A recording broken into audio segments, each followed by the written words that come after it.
The story does not begin with music. It begins with a single light hanging over an empty stage, the kind of light that makes every forgotten truth visible if you stare long enough. In that stillness, the echoes of a legendary band whisper things the world was never meant to hear. For decades, people believed the shine, the horns, the fire, the harmony that felt almost holy. They saw triumph, but never the cracks running beneath it. Because behind the soaring vocals and platinum records lived a chain of secrets heavy enough to break any man carrying them. Some were born from genius, some from betrayal, some from wounds that never healed. And somewhere inside all of it stood a band trying to protect its legacy while fighting battles the public could not imagine. The question is not what Earth, Wind, and Fire achieved. The question is what it cost them, and why the truth waited this long to come to light. Long before the arenas, before the horns rose like a second sun over a roaring crowd, there was only a modest room filled with instruments that did not yet know their destiny. The men who would one day call themselves Earth, Wind, and Fire were young, hungry, and carrying more dreams than money. They came from neighborhoods where rhythm was oxygen and where music was the only door that ever stayed open. Maurice White was the first to walk through that door. He carried the discipline of a drummer, the spirit of a preacher, and the imagination of a man who believed sound could heal the world if shaped the right way. He did not want a band.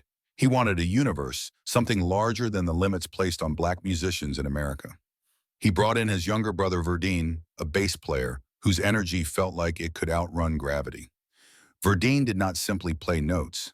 He pulled a pulse out of the air and held it steady the way a heart holds a body.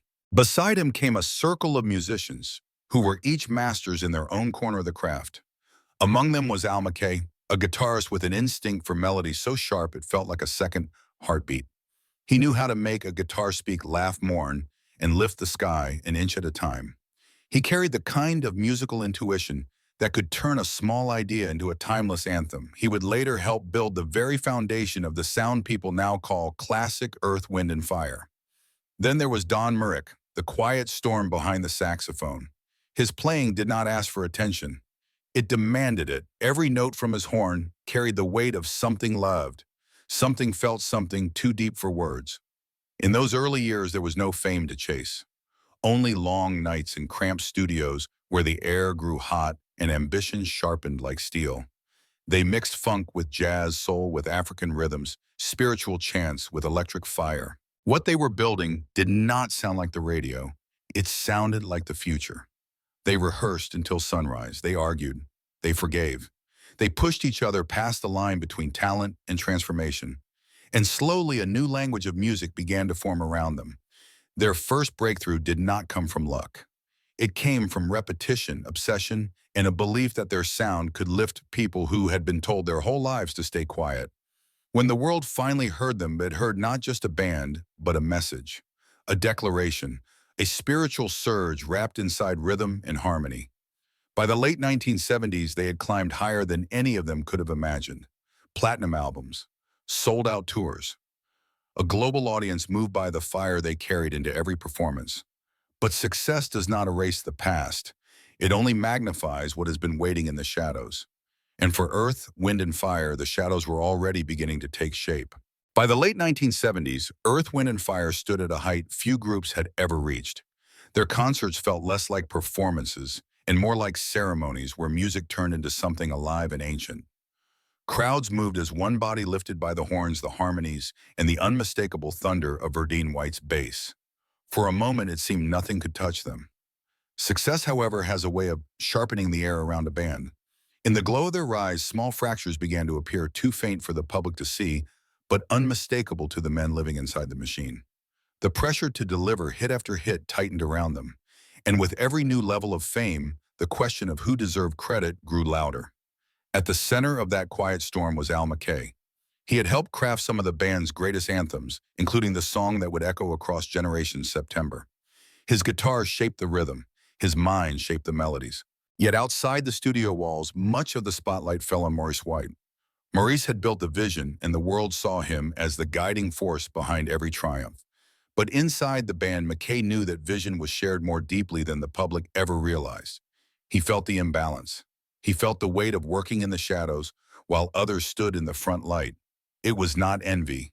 It was a wound of not being seen. The tension grew silently at first. Long rehearsals turned into quiet disagreements. Quiet disagreements turned into private arguments about songwriting credit and recognition. The more the band expanded its sound, the more McKay felt his place shrinking inside it. Then came the shift in American music.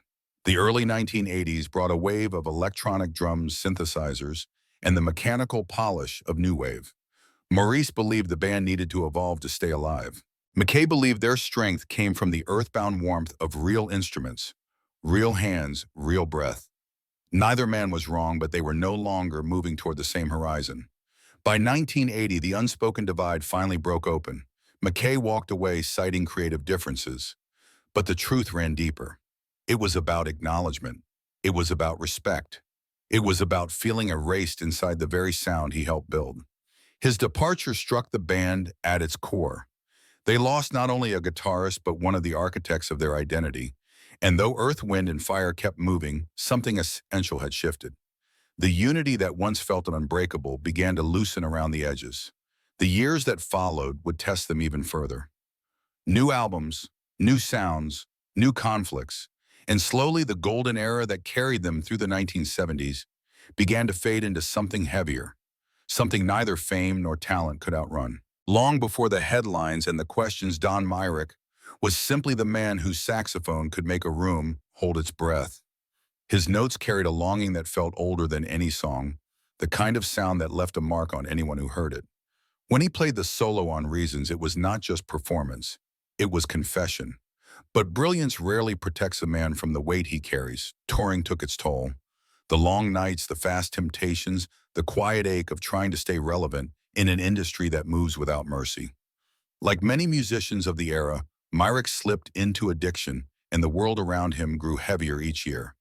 By the early 1990s, he had drifted from the boat that once felt like home. The music was still inside him, but the industry no longer reached for it the way it once had. Then came the night that would define him in the worst way possible. July 30th, 1993, Los Angeles. A police raid, a single gunshot, a life gone at 53. No drugs were found. The official story never settled comfortably with those who knew him. They wondered why force had been used. Why a man armed only with his memories and his horn ended up dead on his own floor. For many fans, his death became a symbol of a wider truth about black musicians in America, brilliant yet unprotected. And while Myrick's name faded from the spotlight, another battle was unfolding quietly within the heart of the band. Maurice White, the man who once commanded studios with a whisper and shaped harmonies with precision, began to feel his own body slipping away. It started as a tremor, the kind any musician might blame on exhaustion, but it grew slowly and relentlessly. Parkinson's disease arrived like a shadow he refused to acknowledge.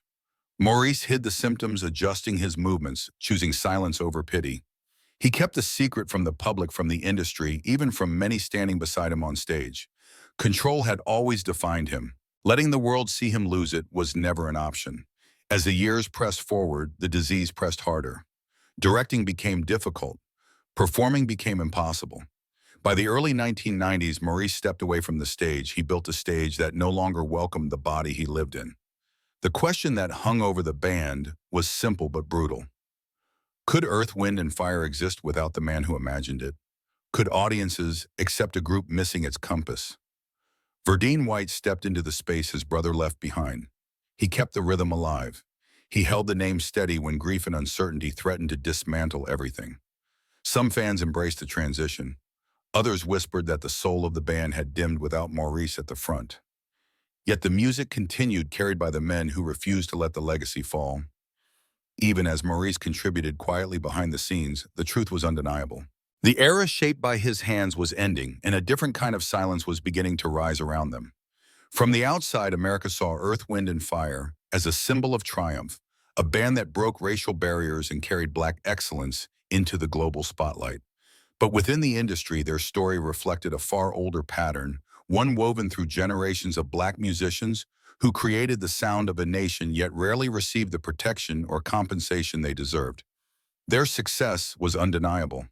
Their vulnerability beneath it was just as real. The lawsuit filed by the family of Charles Stepney in 2012 reopened wounds many hoped had been buried. Stepney was not a background figure. He shaped the orchestral layers, the sweeping textures, the spiritual fullness that defined the band's early years. Yet the claim argued he had never been paid the royalties he earned. To many, the case was not just a dispute over money. It was a reminder of how often the architects of black music were left out of the financial rooms where their futures should have been protected. Fans across America questioned how a group that sold millions could still face shadows around its finances. Some pointed to the scale of their touring productions, the kind of elaborate staging that cost more than it earned. Others blamed the absence of strict oversight, the reliance on managers and accountants who controlled the flow of money while musicians focused on the music. Within the band, the questions were more personal. Who was watching the books? Who should have spoken up sooner? Who paid the price?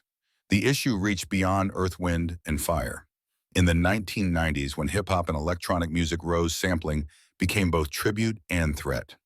Young artists borrowed from classic tracks, sometimes legally, often without permission.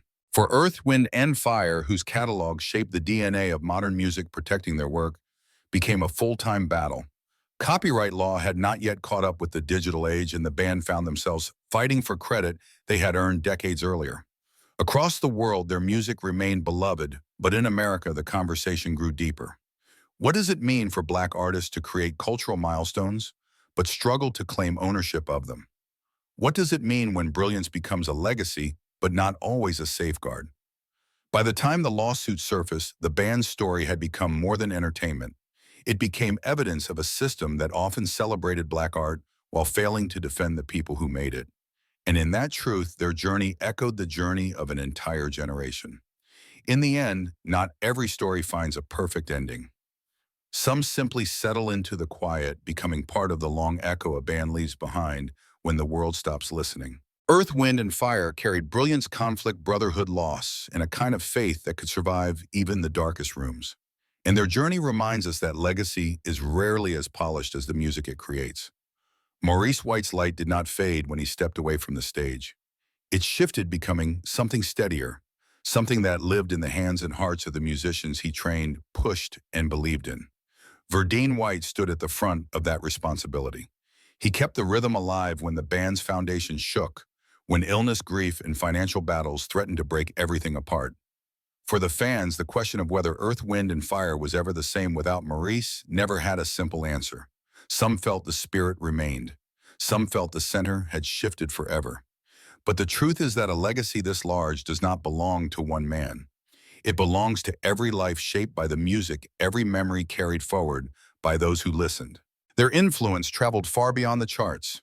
It reached families who played their records on Sunday mornings, children who learned harmony from their parents' vinyl collections, and musicians who built entire careers on the textures and rhythms they pioneered. Across America and around the world, their songs became a thread in the fabric of Black culture, a testament to creativity born from struggle and resilience.